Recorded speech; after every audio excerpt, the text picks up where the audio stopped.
All right, I'm going to show the next type of interaction. I'm going to add it at this spot in my video. And the one we are on now is discussion.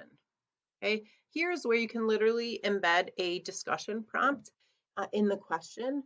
And you can, again, annotate it in any way. You can add a separate file, you can add some audio, you can insert an image, any of those things you can do for any answer choice even. But I'm going to say, why is water so important in the human body?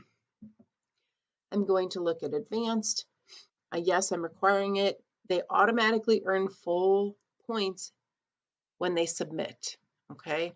I can uncheck this if I want to be able to correct it on my own, where students do not automatically get full credit. So if I leave this alone, they just get full points if they submit a comment. That's it.